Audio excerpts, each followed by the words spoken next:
Yes, welcome students. So now we are going to discuss about the chapter number 11, miscellaneous exercise.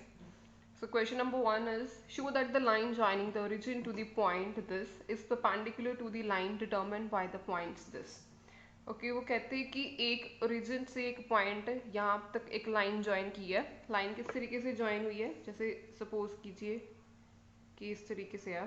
तो origin से लेके एक point यहाँ तक है, एक ओरिजिन और एक ही पॉइंट गिवन है, ये वाला 2 1 1 वाला. ठीक है, तो देखो ओरिजिन के कोऑर्डिनेट्स क्या होंगे अब 0 0 0. ठीक है, और एक लाइन और है, शो करके दिखाना कि ये वाली लाइन जो है ना, ये वाली लाइन एक और लाइन है जिसके कोऑर्डिनेट्स हमें गिवन है. वो उसके पहले लिख लेते हैं कोऑर्डिनेट्स. 3 5 -1. ठीक है, 4 3 -1. ठीक है, ये कोऑर्डिनेट्स हमें इसके गिवन है.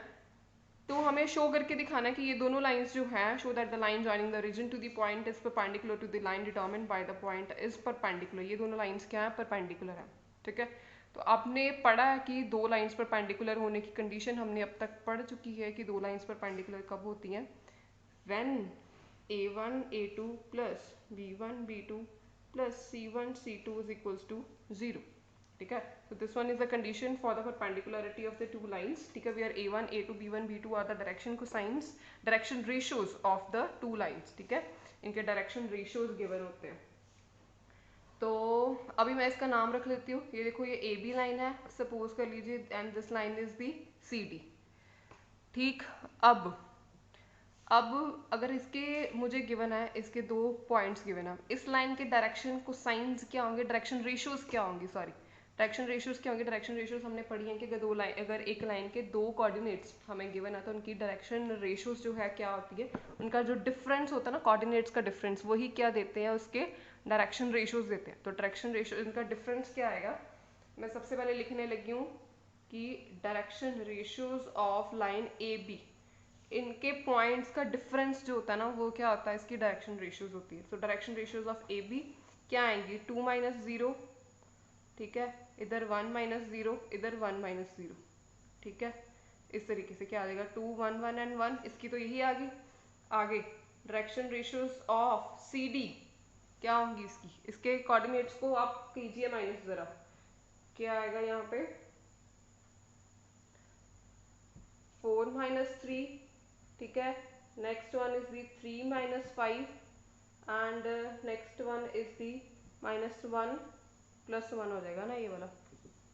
ठीक है, तो ये आ जाएगा 1 -2 एंड 0. सो ये direction ratios of C D आ गई, direction ratios of A B आ गई. ठीक है, now put it over here. ये कंडीशन देखते हैं कि अगर परपेंडिकुलर तो होगी कि अगर ये डायरेक्शन रेशियोज जो है, अगर इनका ये वाला जो कंडीशन अगर ये 0 के इक्वल आ गई तो ये क्या हो जाएंगी, perpendicular, otherwise they are not perpendicular.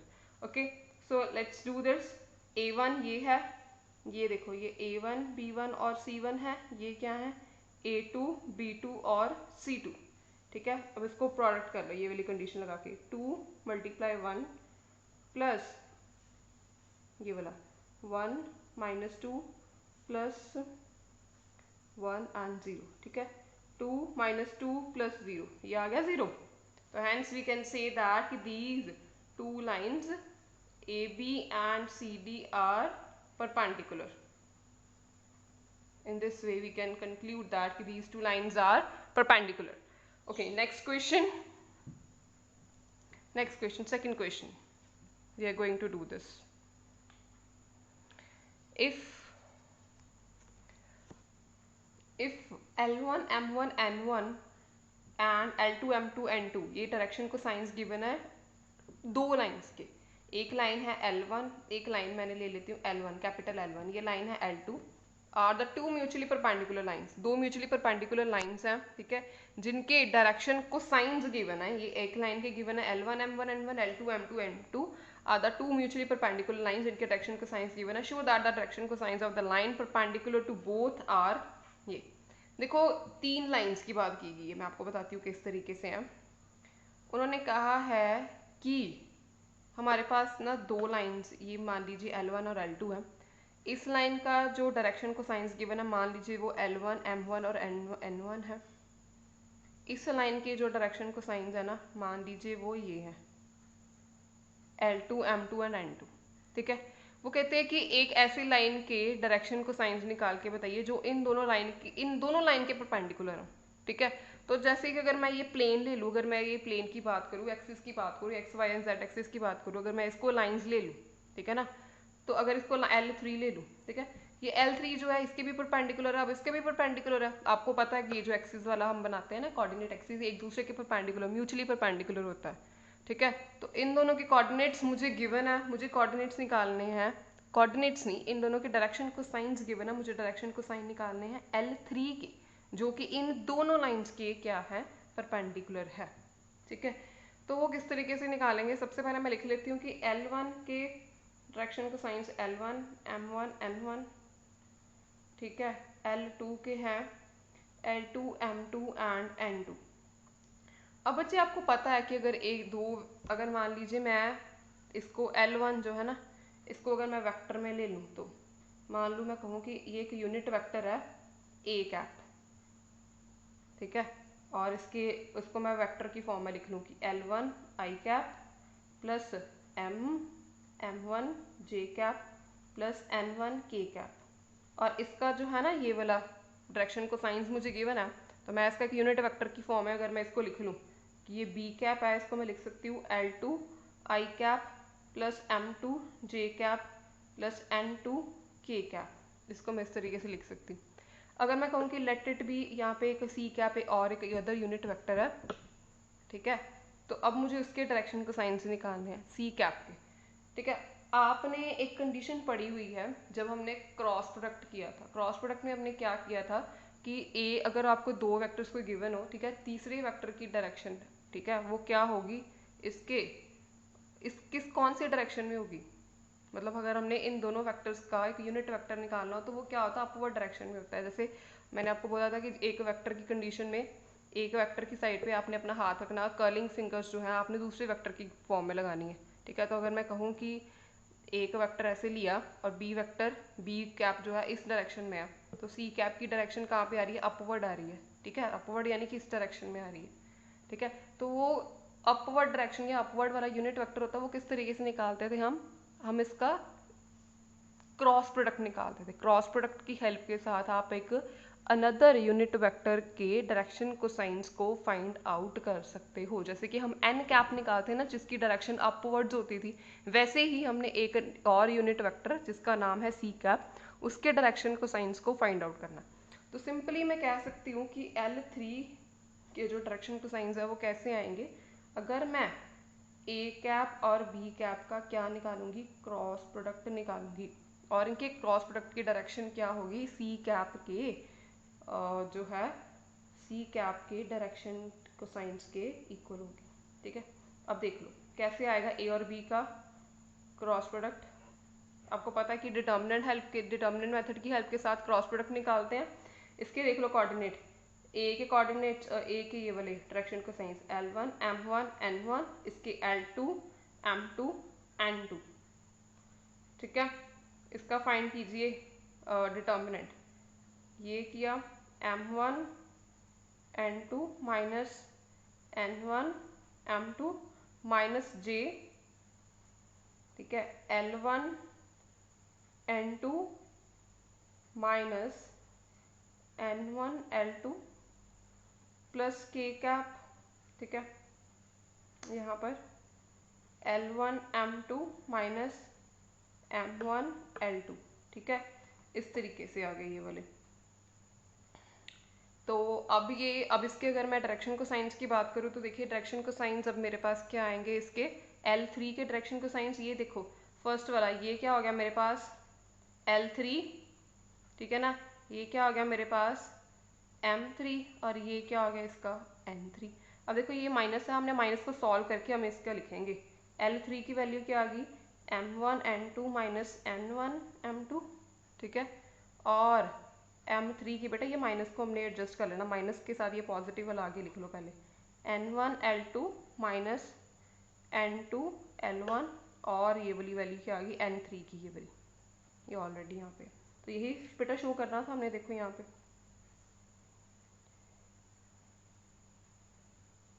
ठीक है, तो इसी तरीके से हम यहाँ पे कर सकते हैं इसको solve.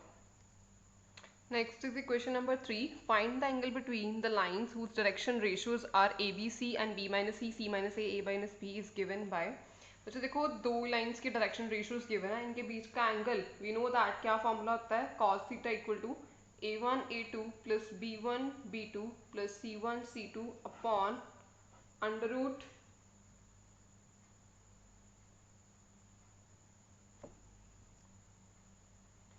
Root A square plus B square plus C square, ठीक है जी, under root A1 B1 C1, यहाँ पे A2 square plus B2 square plus C2 square, where theta is the angle between the two of the lines, ठीक है। तो यहाँ पे simply हम डायरेक्शन रेशियोज की वैल्यूज को पुट कर देंगे। देखो A1 यहाँ पे A ही है, यहाँ पर A ये B माइनस सी, सिंपली मैं वैल्यूज को पुट कर रही हूँ। अब आप देख सकते हैं किस तरीके से किया है, यहाँ पे C, यहाँ पे क्या है A माइनस बी, ठीक है जी, और यहाँ पे भी ऐसे A1 का स्क्वायर यानी कि A स्क्वायर, ये B स्क्वायर, ये C स्क्वायर, यहाँ पर इन सब का स्क्वायर, और ऐसे ही सी A माइनस बी का होल स्क्वायर, ठीक है। इसका अपर न्यूमरेटर सॉल्व करते हैं, A B minus A C plus B C minus B A plus C A minus B C, तो ओवर अंडर रूट। बेटा देखो आई थिंक ये देखो ये तो कैंसिल हो रहे हैं, ए सी और ये भी कैंसिल, मतलब वो सारा ही कैंसिल हो गया, ये तो जीरो हो गया, तो नीचे तो जो मर्जी है हम इसका कोई फर्क ही नहीं पड़ेगा। तो ये क्या आ जाएगा यहाँ पर cos theta equal to 0 degree, और थीटा क्या है, किस कौन सी वाली जीरो पे होती है, theta equal to 90 degree. This one is the answer, angle between the two lines. Next question, find the equation of the line parallel to the X axis and passing through the origin. देखो बेटा हमें equation of line जो है वो हमें बतानी है, ठीक है।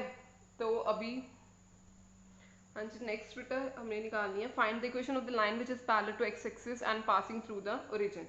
सबसे पहले इक्वेशन ऑफ लाइन निकालनी है जो कि एक्स एक्सिस के पैरेलल है और पासिंग थ्रू द ओरिजिन। सबसे पहले मैं आपको बता देना चाहती हूँ कि इक्वेशन ऑफ लाइन जो कि एक पॉइंट से पास कर रही है और एक डायरेक्शन कार्टेशियन फॉर्म में हम एक इक्वेशन की लाइन को कैसे लिखते हैं, हम उसको लिखते हैं x minus X one upon A is equals to Y minus Y one upon B is equals to Z minus Z one upon C, where A B X one Y one Z one क्या होते हैं, इसके points होते हैं जिसमें से line पास करी होती है, and A B C are the direction ratios, direction ratios की उस वो जो लाइन है जिस वेक्टर के पैरेलल होती थी, है ना, जिस वेक्टर के जो वेक्टर उसके पैरेलल होता था, यानी कि बी वेक्टर के जो डायरेक्शन रेशियोज होते थे वो वाले हैं पॉइंट्स ए बी एंड सी, ठीक है जी। तो सिंपली यहाँ पे लिखा कि जो लाइन है कहाँ से पास कर रही है, ओरिजिन से पास कर रही है, इसका मतलब x1 y1 z1 क्या है जी, 0 0 0। अगर equation of line parallel to X axis है, अगर कोई लाइन जो है वो एक्स एक्सिस के पैरेलल है, ठीक है, एक्स एक्सिस के पैरेलल है वो लाइन, तो वो क्या होगी, एक्स एक्सिस ही होगी।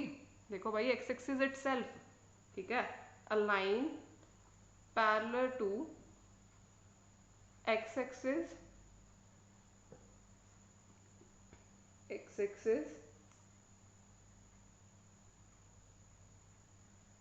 एंड एक लाइन एक्स एक्सिस के पैरेलल हो और वो ओरिजिन से भी पास करती हो, और पासिंग थ्रू ओरिजिन, बेटा वो कौन सी लाइन हो सकती है, देखो ओरिजिन से भी, वैसे तो कोई और लाइन मैं कहूँ कि एक्स एक्सिस के पैरेलल है, मैं ऐसी कोई लाइन बना लेती हूँ, पर ये ओरिजिन से नहीं पास कर रही है ना, ठीक है। तो ऐसी लाइन जो ओरिजिन से भी पास करती है और एक्स एक्सिस के पैरेलल भी हो, एक्स एक्सिस ही हो सकती है, ठीक है ना। A line passing through x axis and passing through origin is the X axis itself, x axis itself, ठीक है जी।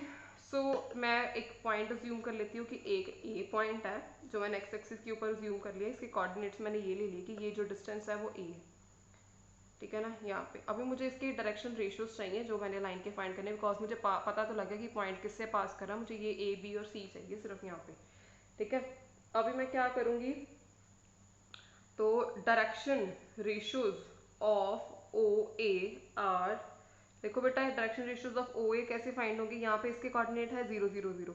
अगर इस लाइन ओ ए के अगर मैं डायरेक्शन रेशियोज फाइंड आउट करने स्टार्ट करूँ तो क्या आएगा, आपको पता है कि डिफरेंस करते हैं a माइनस 0, उसके बाद 0 minus 0, difference of the coordinates, ठीक है, तो वो क्या आएगा a 0 और 0, तो डायरेक्शन रेशियोज ऑफ ओ ए यहाँ पे ये आ गए, ठीक है। तो इक्वेशन ऑफ ओ ए कैसे आएगी, equation of OA is given by, देखो x माइनस x1 इसमें पुट करना है 0, ये a, ये क्या है मेरे पास अब यहाँ पे वाला a is equals to y minus y1, हमें ये तो पता है कि 0 0 से पास कर रहे हैं, और ये भी 0 0, ठीक है। ओके, अब ये देखो, अब इसको किस तरीके से लिख सकते हैं, x upon 1 y upon 0 is equals to z upon 0 is equals to a। बेटा मैं a इधर ले आई हूँ, इक्वल टू a कर दिया मैंने, ठीक है। सो यहाँ पे देखो ये आगे, ये हमारी रिक्वायर्ड इक्वेशन आगे, the equation of the line which is ये जो x एक्सिस के पैरेलल भी है और क्या कर रही है, ओरिजिन से भी ये पास कर रही है, ठीक है। So this is the required equation, ठीक है।